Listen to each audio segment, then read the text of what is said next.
Cuando yo era joven, desde los años 2003 hasta el 2013, conduje un autobús de larga distancia que unía las ciudades de Buenos Aires y Gualeguaychú, Entre Ríos. Era un trayecto de unas 5 o 6 horas y el tránsito estaba muy pesado. Generalmente el autobús se llenaba de personas que iban a visitar a sus familiares en Buenos Aires, o turistas que llegaban de otra parte del país o del mundo. En esa misma empresa para la cual trabajaba, conocí a quien luego fue mi novio, Rodrigo. Era un hombre muy alto, siempre bien vestido y olía muy bien. Eso fue lo primero que me gustó de él. Lo otro fue que era un caballero muy cortés, siempre tenía las palabras justas. No era como sus demás compañeros que se la pasaban bromeando sobre cosas de mal gusto. Él se mantenía aparte, callado, y me parecía muy interesante. Sin embargo, yo sabía que él estaba casado, y nunca intenté avanzar a decirle nada, ya que no soy de esas mujeres. Sin embargo, un día se empezó a correr el rumor en la empresa de que Rodrigo estaba en un proceso de divorcio.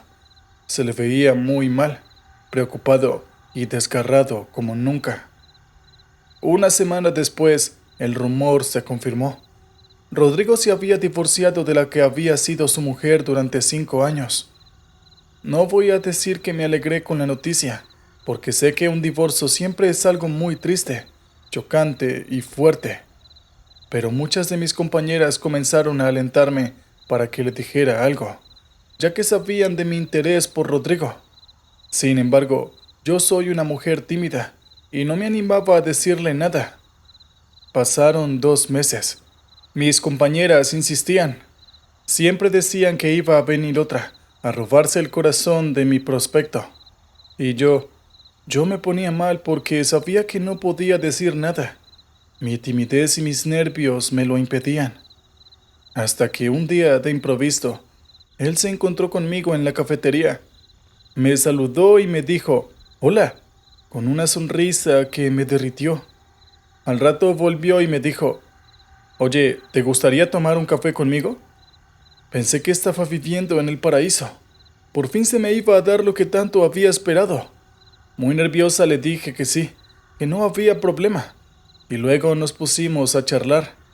No recuerdo muy bien lo que dijimos porque la verdad, mi mente borró todo por los nervios. Solo sé que él habló bastante. Tenía una voz calmada y parecía saber muy bien lo que quería. Y eso me encantó. Nos pusimos de novios poco tiempo después. Él realmente era un galante. Todos los días me llevaba flores al trabajo. Se aseguraba de que estuviera bien y de que llevara abrigo en los días de frío. Si llovía, me alcanzaba un paraguas. Mis compañeras observaban estos gestos y creo que me envidiaban, porque Rodrigo era realmente un buen partido, o al menos eso parecía al principio. La cuestión es que al cabo de unos pocos meses, la personalidad de Rodrigo cambió por completo. De un momento a otro se volvió más sombrío y parco. Ya no me dedicaba tantas palabras ni gestos de amor. A veces se levantaba de mal humor y ni siquiera me saludaba. Un día le pregunté qué le pasaba, y él me dijo que me había visto hablando con un compañero de trabajo. A lo que yo le pregunté, ¿Carlos? ¿Estás hablando de Carlos?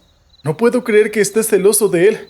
Sabes muy bien que es un hombre que yo aborrezco, y además ni loca miraría a otro hombre que no seas tú. ¿De qué estás hablando? Pero él insistió que me había visto hablando demasiado cerca de Carlos, que él se desvivía por hacerme feliz y que no merecía ese trato. Y para contenerlo, le dije que ya no hablaría con Carlos, ni siquiera por cuestiones de trabajo. Eso al principio lo conformó, pero después me hacía escenas por todos los otros compañeros. Ya no quería que hablara con nadie, ni siquiera con mis compañeras mujeres, porque decía que me infectaban la cabeza para que lo alejase de él.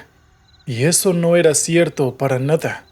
Mis compañeras siempre hablaban bien de él, pero Rodrigo creía que todo el mundo estaba en su contra.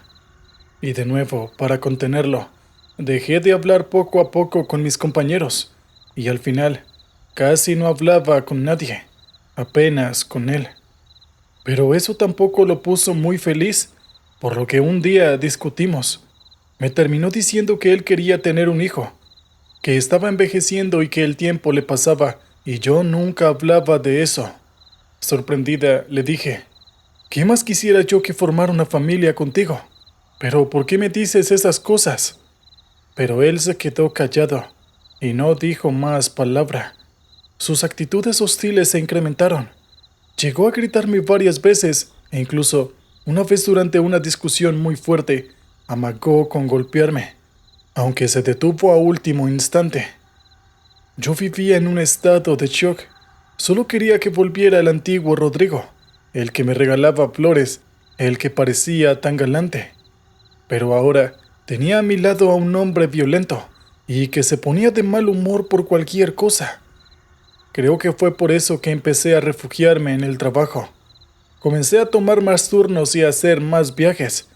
Ya ni siquiera quería los días libres porque no deseaba regresar a mi casa para ver a Rodrigo. Durante un mes entero casi ni lo vi. Pensé que mi actitud lo habría hecho reconsiderar la relación, pero nada más lejos de la realidad. Por el contrario, él empeoró. Me insultaba. Me decía que era fea, que había engordado en los últimos meses, que era aburrida. Siempre terminaba haciéndome llorar. A veces pensaba en terminar la relación, pero no me animaba. Además, en el fondo, siempre esperaba que aquel Rodrigo del que me había enamorado una vez regresara. Seguí trabajando más horas y apenas dormía. Mi jefe me preguntaba si me sentía bien, y yo siempre le decía que sí, que estaba dispuesta para un nuevo viaje. Fue en esa época más o menos que muchos de mis compañeros empezaron a hablar del Viborón. Al principio pensaba que solo era una broma, pero después, prestando atención, me di cuenta de que muchos hablaban en serio. Decían que en un tramo en la Ruta 14, que iba entre ríos, a veces durante la madrugada, se podía ver a una enorme serpiente a un costado del camino, o incluso atravesándolo. Era una serpiente de al menos unos 10 metros de largo, gruesa como un tronco. Uno de mis colegas supuestamente había intentado atropellarla, pero la serpiente se giró rápidamente hacia el autobús y le golpeó en un costado, casi haciéndolo volcar. Para aportar pruebas al hecho, muchos compañeros señalaban una unidad apoyada en uno de los costados, aunque eso no demostraba nada, ya que podría haber sido un choque con otro vehículo. Jacinto, uno de los choferes más veteranos, dijo que el Biforón era una leyenda que circulaba por el sur argentino. Se trataba de una serpiente gigantesca que custodiaba la fortuna familiar de algún rico de la zona.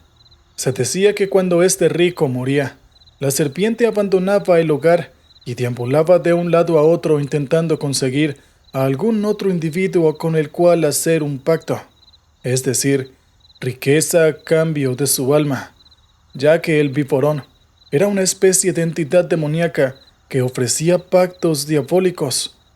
Parecía realmente un cuento de viejos, esos que cuentan en los campos, y muchos se rieron de él. Sin embargo, una semana después, otro colega volvió a ver a aquella serpiente. Dijo que estaba enroscada alrededor de una piedra cerca de un campo que él vio, mientras conducía el autobús de regreso a Buenos Aires. Una noche mi jefe me llamó al final del turno y me preguntó si estaba dispuesta a realizar un viaje a Gualeguaychú, ya que el chofer designado estaba enfermo. Yo, como siempre y debido a mis problemas que ya les comenté, le dije que sí.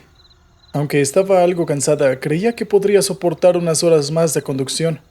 Mi jefe me agradeció, y cuando me estaba yendo en tono divertido, me dijo: «Oye, mucho cuidado con el Biforón. Dicen que lo están viendo últimamente. Anda con cuidado». Lo decía mitad en serio y mitad en broma. Yo le agradecí e inicié el recorrido. Al principio fue un viaje muy tranquilo. Habían pocos pasajeros, ya que era un día de semana y, por lo general, poca gente viajaba entre ríos. Cuando atravesé el puente y salí del brazo largo, una bruma invadió la carretera. Tuve que disminuir la velocidad hasta llegar a unos 60 kilómetros por hora, ya que la visibilidad era demasiado baja. Eran alrededor de las 2 de la mañana y la mayoría de los pasajeros dormía en sus asientos. Estaba pensando en parar un poco al costado del camino hasta que la niebla se disipara, cuando de repente, muy cerca de mí, a escasos 5 metros, vi que algo atravesaba la carretera. Afortunadamente mi velocidad era de 50 kilómetros por hora y pude frenar a tiempo. Entonces me di cuenta de que aquello que atravesaba la ruta se movía. Puse las luces altas para iluminar mejor, y fue entonces cuando vi a una serpiente enorme, larga, de escamas negras y brillantes, que había alzado la cabeza y miraba en dirección con unos ojos amarillentos. Los pasajeros entraron en pánico. Algunos empezaron a rezar. Yo no contesté. Estaba hipnotizada por la presencia de esa enorme víbora que ahora había quedado inmóvil, como si estuviera esperando mi siguiente movimiento. Uno de los pasajeros me recomendó que acelerara y atropellara a esa cosa, pero no le hice caso. Sabía que en un enfrentamiento con esa serpiente podía resultar fatal para todos. Estaba segura de que si intentaba atropellarla, su cuerpo realmente musculoso y grande lograría frenar el autobús, y vaya uno a saber qué sucedería luego. Lo que hice, en cambio, fue esperar, hasta que la serpiente por fin atravesó la carretera y se perdió de vista tras unos pastizales. ¿Vio usted eso?, dijo una pasajera detrás de mí. Hay que llamar a la gendarmería para que mate a ese bicho. A pesar de que estaba muy asustada, no estaba de acuerdo. Esa cosa nos perdonó la vida, le dije. Pudo habernos atacado. Pudo haber volcado el autobús fácilmente, pero no lo hizo. Creo que será mejor que nos vayamos y nos olvidemos de ese monstruo. Aceleré mientras escuchaba las quejas de la mujer. La bruma no se había disipado del todo y tuve que circular a poca velocidad. Unos 20 minutos después, alguien me llamó por radio. Era Rodrigo, y su voz sonaba desesperada. Mayra, Mayra, ¿estás ahí? Necesito tu ayuda. Sé que estás cerca, por favor, ven a ayudarme. Entonces comprendí que Rodrigo también estaba de turno, aunque iniciando el viaje de regreso. Le pregunté que qué había pasado, y él me dijo que había visto una serpiente enorme cruzando la carretera. Él aceleró y atropelló a la serpiente, que, enfurecida, se enroscó alrededor del autobús y lo hizo volcar. Ahora, la serpiente estaba muy cerca, intentando ingresar al vehículo. Mayra, por favor, sé que estás ahí. Ayúdame. Yo te amo. Gritaba desesperado Rodrigo. Yo entré en pánico. No sabía qué hacer. No sabía qué contestarle. Cogí el teléfono para llamar a la policía, pero de un momento a otro se me vino a la mente todas las cosas que Rodrigo me había hecho. Aquellos momentos donde me insultaba, me gritaba, y el momento donde estuvo a punto de levantarme la mano. Rodrigo siguió insistiendo. Dijo que estaba en un cruce con una carretera que llevaba a Ceibas. Gritaba y parecía muy asustado. Dijo que la serpiente había roto los cristales y estaba ingresando por la parte trasera del vehículo. Si tenía que hacer algo, debía hacerlo de inmediato. Pero después de pensarlo por un momento, tomé una cruel decisión. Apagué la radio y seguí conduciendo. Sé que muchos de ustedes están pensando que soy una persona terrible, pero la verdad es que tampoco había mucho que yo pudiera hacer. Además, el dolor por todo lo que me había hecho Rodrigo seguía latente en mi pecho. La pasajera detrás de mí, que había escuchado todo por la radio, me miró a través del retrovisor. Yo tenía la mirada sombría. Ella me preguntó si no llamaría a la policía. Y yo, con calma, la miré y le dije: no llamaré a nadie. La serpiente nos perdonó la vida. No tengo nada en su contra. Pero ¿y su colega necesita ayuda? ¿Por qué no llama a la policía para que vayan a asistirlo? Hubo un momento de silencio y luego le respondí. No es mi colega, es mi novio. O mejor dicho, era. Ya no quiero saber nada más de él. Un rato después, la radio volvió a sonar. Era Rodrigo, y estaba desesperado, diciendo que la serpiente había ingresado al autobús y se arrastraba en dirección a él. Nuevamente me pidió que le ayudara, y luego dijo que me amaba, o al menos eso es lo que iba a decir, porque justamente antes de que se acabara la palabra, se escuchó un zarandeo y luego un grito, y al final quedó el silencio absoluto. La comunicación se había cortado. La pasajera me miraba como si comprendiera todo. ¿Sabes?, dijo al final. Yo también tuve una relación así, y me hubiera gustado mucho que a mi ex se lo hubiera comido una serpiente. Y después se acomodó en el asiento, se tapó con una manta y ya no dijo más nada. Me enteré después lo que había ocurrido. Habían encontrado el autobús de Rodrigo volcado a un costado de la carretera. Estaba destrozado y no podían encontrar al chofer, es decir, a Rodrigo.